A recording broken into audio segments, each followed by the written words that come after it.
tarde a todos. Estamos aqui hoje para gravar mais um episódio do podcast do Colégio PGD sobre as obras do vestibular da UEL.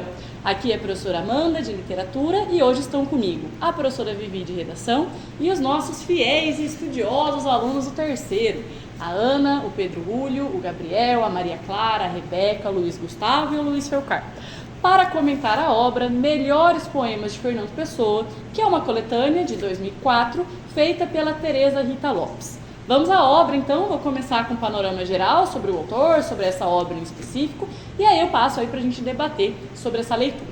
Bom, então assim, primeiro ponto é perceber que a UEL colocou para nós uma coletânea. Então não é um livro específico do Fernando Pessoa que está na lista, né? Porque a gente tem uma coletânea dessa pesquisadora que selecionou na leitura dela, nos estudos dela, os melhores poemas de Fernando Pessoa para colocar nessa obra. E aí ela tentou fazer, né, um apanhado de poemas que englobem todos os autores do Fernando Pessoa, porque a gente sabe que o Fernando Pessoa tem um processo bastante diferente de criação poética, em que ele trabalha com heterônimos, né? Então ali estão poemas do Fernando Pessoa ele mesmo, que é o Fernando Pessoa ortônimo, e dos três principais heterônimos do escritor, Alberto Caeiro, Ricardo Reis e Álvaro de Campos. Bom, moçada, vocês lembram o que é o processo de heteronímia em Fernando Pessoa? Um heterônimo é igual a um pseudônimo? O que tem de diferente? Quem que pode contribuir aí comigo? A diferença entre o heterônimo e o pseudônimo, principalmente, é que o pseudônimo é como se fosse só um nome artístico, um apelido que o autor vai usar para mascarar a autoria dele em uma obra, e o heterônimo já é a criação de uma personalidade nova, toda uma personalidade, um estilo de escrita para o autor de uma obra. Então, tem o Fernando Pessoa, o ortônimo, que é ele mesmo, e tem os heterônimos dele, o Álvaro de Campos, o Alberto Caeiro e o Ricardo Reis, são os principais, né? Todos eles, cada um deles tem uma personalidade própria, um jeito de escrita próprio, uma inspiração específica, e é isso, basicamente. Excelente, Maria Clara, isso mesmo. Então, o Fernando Pessoa, a gente percebe muito isso numa carta que ele escreve, né, para o Cassais Monteiro, em que ele coloca que ele sentiu nascer essas personalidades. E são personalidades completas, igual você disse muito bem. Personalidades que vão ter uma história de vida, que ele vai montar para elas, personalidades que vão ter data de nascimento, data de morte, personalidades que têm principalmente um estilo de escrita muito específico, né, para cada uma delas. Então, são estilos de escrita diferentes. Vamos dar uma lembrada, então, sobre esses três principais heterônimos, né, e as características de cada um, tá? Vamos começar com o Alberto Caeiro.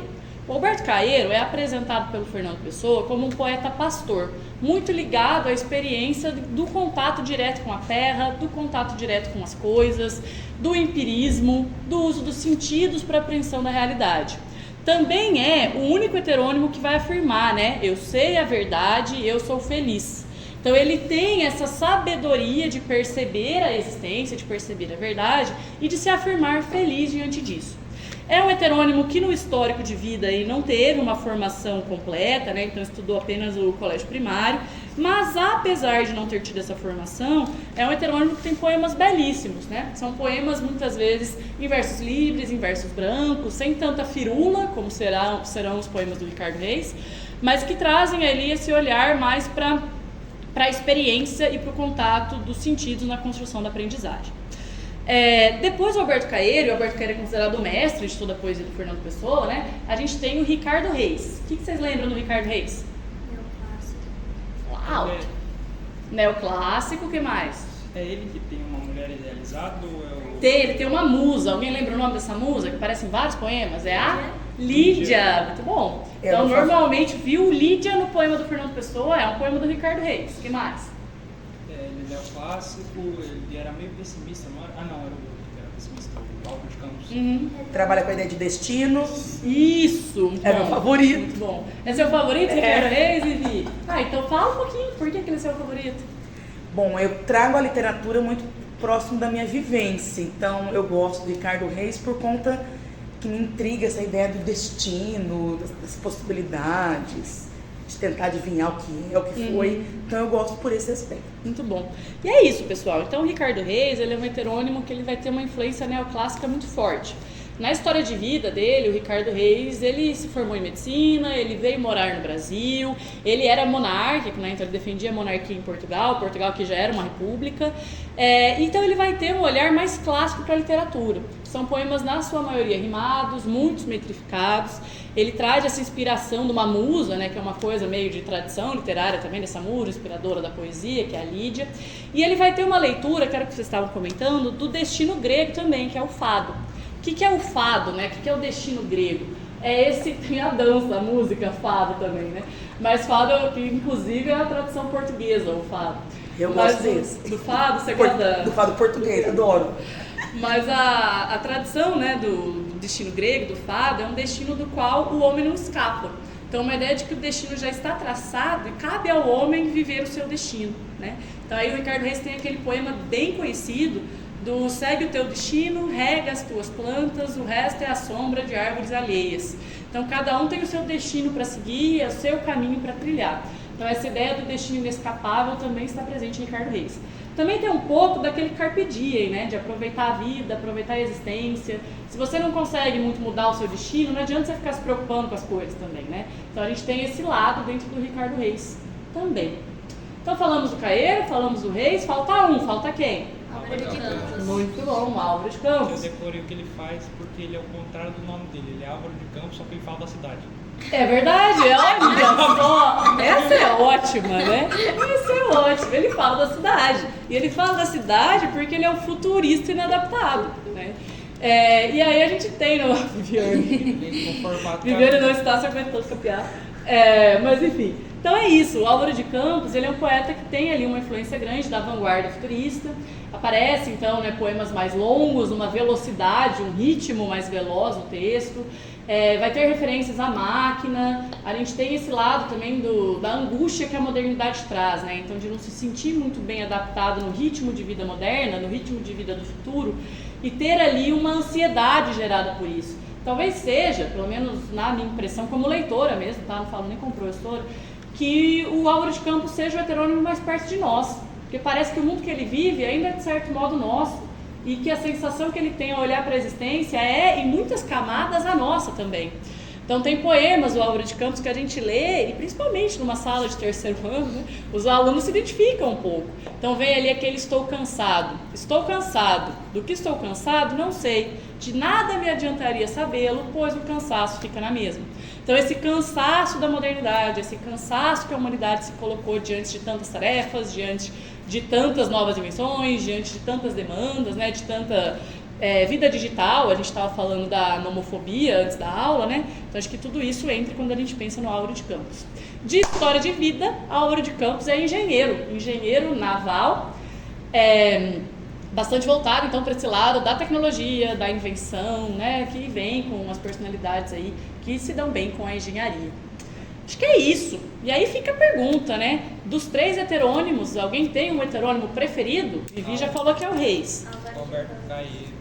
Ixi, tem todos. Então vai lá, Maria Clara, por que o Álvaro de Campos, perdão? Porque apesar de ser uma discussão, e assim, é uma discussão hoje em dia, tipo, todas as consequências da modernidade, do avanço tecnológico, esse cansaço e, enfim, eu gosto muito de ter a sensação de viver em uma cidade que tudo acontece muito rápido, esse negócio de carros e de máquinas, tecnologias é uma coisa que me encanta bastante. Então, apesar dele tratar isso como uma angústia, né, que ele sente, como ele não é o futurista não adaptado, eu gosto muito da temática que ele aborda. E aí tem alguns poemas bem conhecidos, né, que são poemas que vale a pena. Acho que vocês conhecem, mas quem está nos escutando que por acaso não conheça, dá uma olhada. Quando a gente fala de Álvaro de Campos, tem o Tabacaria, que é um poema muito conhecido, tem o Ode Triunfal de Álvaro de Campos também, que é um poema importante, e tem o Lisboa Revisitada, que provavelmente vocês vão achar com o título em inglês, porque é como está no original, Lisboa Revisited, né? Mas o poema é em língua portuguesa. É o Álvaro de Campos que tem aqueles poemas gigantescos? Os maiores poemas são do Álvaro de Campos, mas todos eles têm poemas longos. O Caeiro vai ter o Guardador de Rebanhos, por exemplo, que é grande. É porque assim, eu parei pensar que eu lembrei que o Álvaro de Campos pequenos, ele tem esses poemas grandes, o que contrasta com o intuito futurista dele, que tipo, de passar de velocidade. Tipo, pelo fato de ser muito grande, você vai gastar um tempo maior refletindo sobre, lendo a respeito.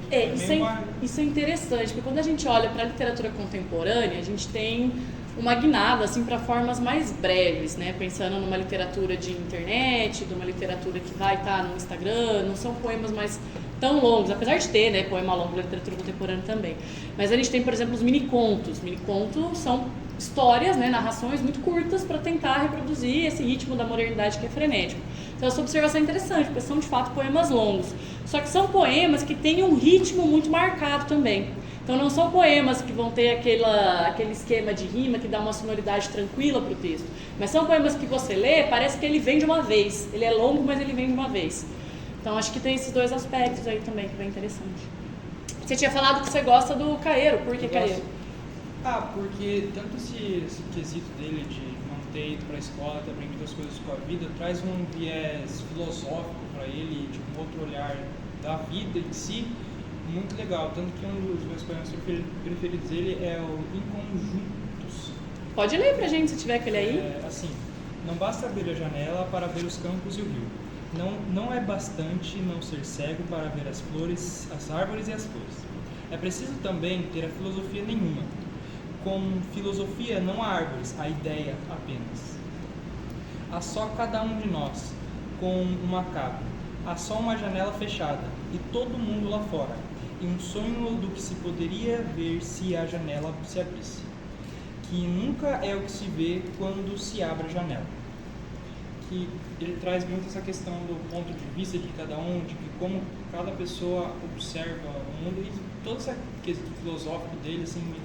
E o uso do sentido também, né? Sim. Então a visão na apreensão da realidade. Eu acho confortável ler os poemas dele. Que bom, Pedro. Eu gostei de escutar isso. Não foi bom escutar isso? Foi lindo. Muito bom, gostei. Obrigada por ter feito a leitura. Maria Clara, diga. Uma coisa que é mais pra... Eu não lembro da gente ter falado sobre isso, mas que é tipo, pra resolver questão. Já me pegou muito, por exemplo, tem um poema que é do Alberto Caeiro, e daí, sei lá, provavelmente o isso, né? Tem uma das alternativas falando que ele é alguma coisa tipo dos sentidos. E relacionando ele não ter tido uma vida escolar, né, assim, ele usa muito os sentidos, então, principalmente o olhar, né, observar as coisas, ele frisa muito isso nos poemas dele, então se tiver alguma questão que fale sobre isso, tá certo. Com certeza, é isso mesmo, muito bom. E aí faltou falar do ortônimo, que é o Fernando Pessoa, ele mesmo, né? Então os textos que o Fernando Pessoa assina como Fernando Pessoa. A gente sabe que o Fernando Pessoa publicou apenas um único livro em vida, que é o Mensagem. Esse Mensagem é um livro que vai retomar assuntos da história de Portugal, então é uma obra muito importante. Esse é um dos temas do ortônimo, né? Então, fazer referência à história de Portugal, falar do mito do Quinto Império, falar do sebastianismo. E o ortônimo também tem vários textos que vão para a metalinguagem, que falam sobre o trabalho do poeta, que falam sobre o trabalho da escrita. É curioso isso, né? Porque o Fernando Pessoa ele faleceu, ele deixou na casa dele um baú gigantesco, apinhocado de manuscritos de obras, e essas obras foram sendo publicadas póstumamente. Então, muito do que a gente lê hoje de Fernando e heterônimos foram publicados após a morte do escritor, né? E aí, uma curiosidade também, que acho que vale a pena comentar, é que muito se fala desse processo de criação de heterônimos em Fernando Pessoa, né? Não é o primeiro escritor português a criar heterônimos, tá? A gente teve, lembra o pessoal que a gente estuda no realismo, Antero, Essa, um outro escritor também chamado Batalha Reis, que é escritor português, eles criaram um heterônimo temporariamente chamado Fradique. O Fradique, ele vai publicar alguns poemas em revistas realistas, assim. Não era um processo de heteronomia igual a gente tem do Fernando Pessoa, né? Que foi uma vida dedicado a isso. O Fernando Pessoa, ele cria o primeiro heterônimo quando ele ainda era criança, né? Mas também mostra ali que na literatura portuguesa acaba tendo uma tradição de buscar essa heteronomia, né? E aí essa curiosidade que o primeiro heterônimo do Fernando Pessoa, ele criou quando pequeno. E aí as pessoas achavam que era uma coisa tipo amigo imaginário. Vocês já tiveram amigo imaginário? Mas era o início de um trabalho poético aí bastante robusto, bastante sério, e que faz o Fernando Pessoa, talvez depois de Camões, o poeta português mais conhecido. Professora, o Critilo, voltando, de Cartilhenas, ele é um ortônimo. O Critilo, a gente vai colocar ele como um pseudônimo, não chega a ser um heterônimo, porque não é como se não é como se o Critilo realmente existisse e vivesse uma vida independente, sabe?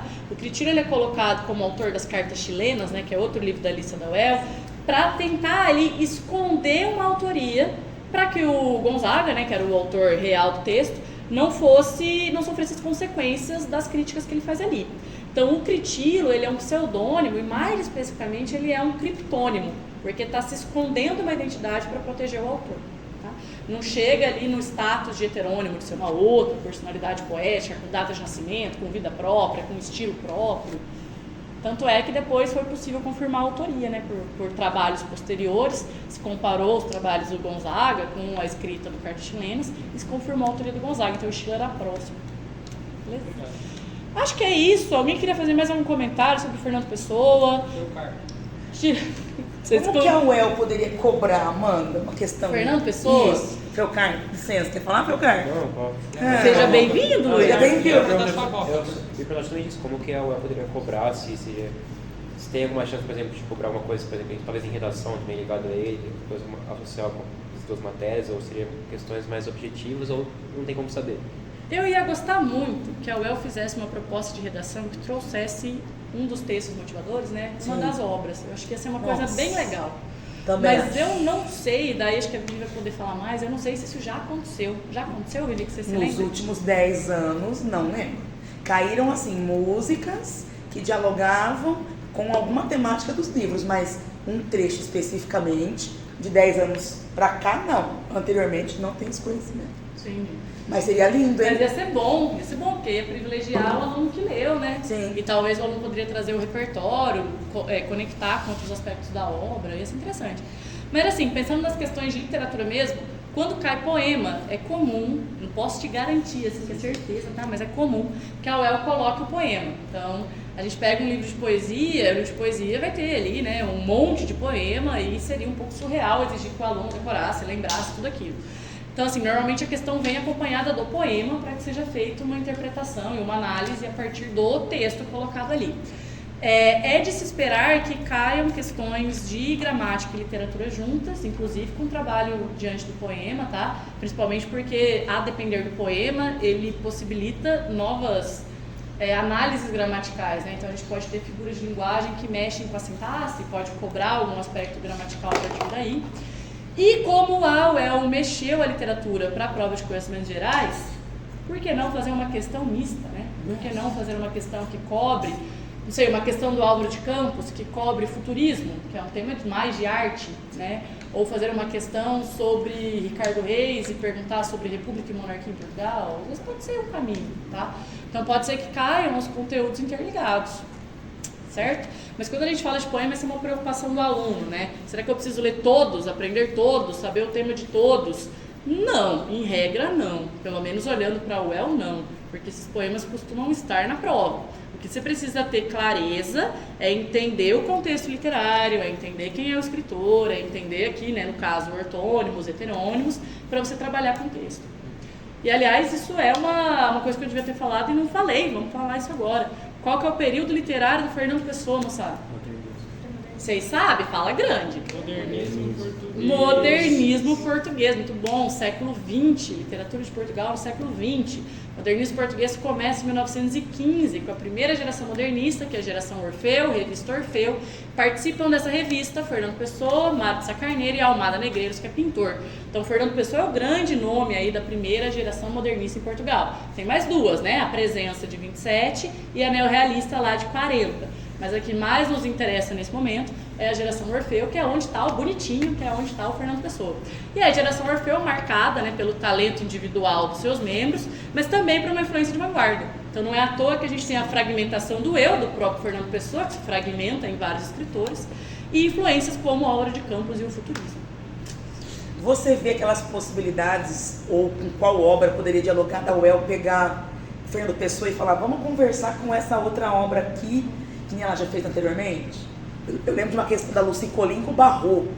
Você acha que ela pode fazer isso? Vamos pegar o Fernandão aqui e alguém lá de trás. Essa questão da Lucy Colin com o Barroco, ela caiu, né, por causa do gênero poema.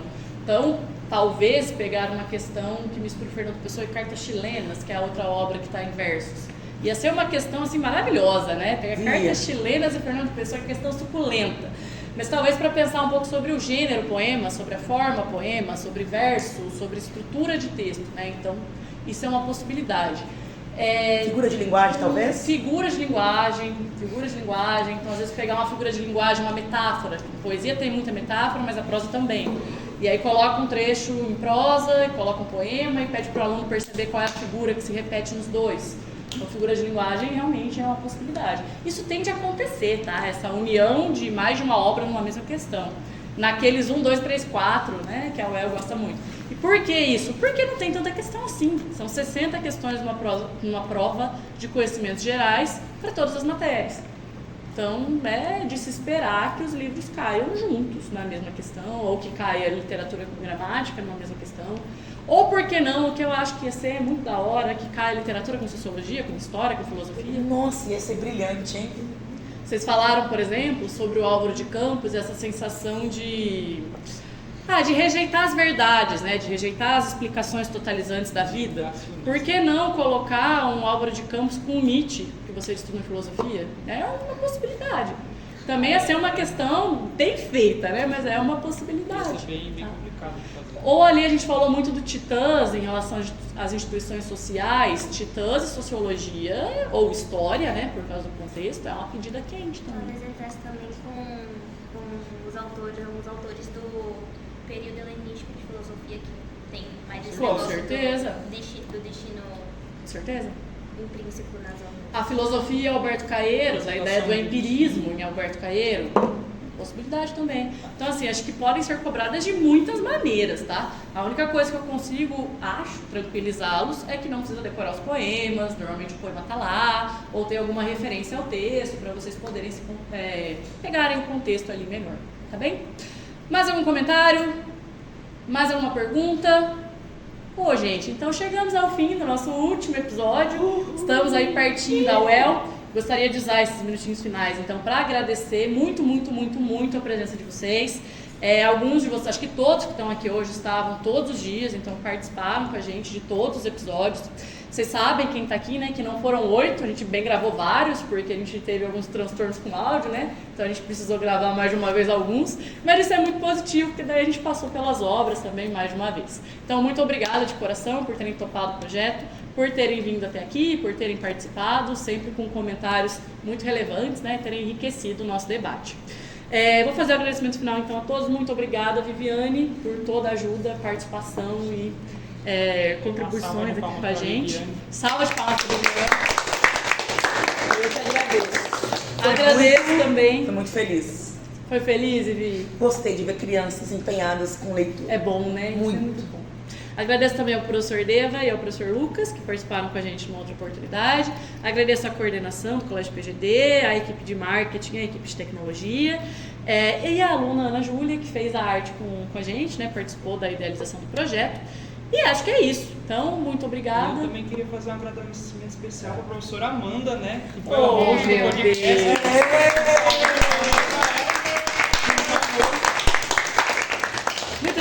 Muito obrigada. Foi um prazer participar disso com vocês. Espero que nos próximos anos a gente consiga continuar fazendo isso, porque acho que é um projeto bem legal, envolve os alunos, ajuda os alunos que às vezes não podem vir participar, né, porque fica gravado, ajuda os alunos do segundo. Então acho que foi bem bacana, gostei muito. Muito obrigada. E é isso, moçada. Vamos se despedir então, dar um tchauzão. Tchau! Bom vestibular a todos, pessoal.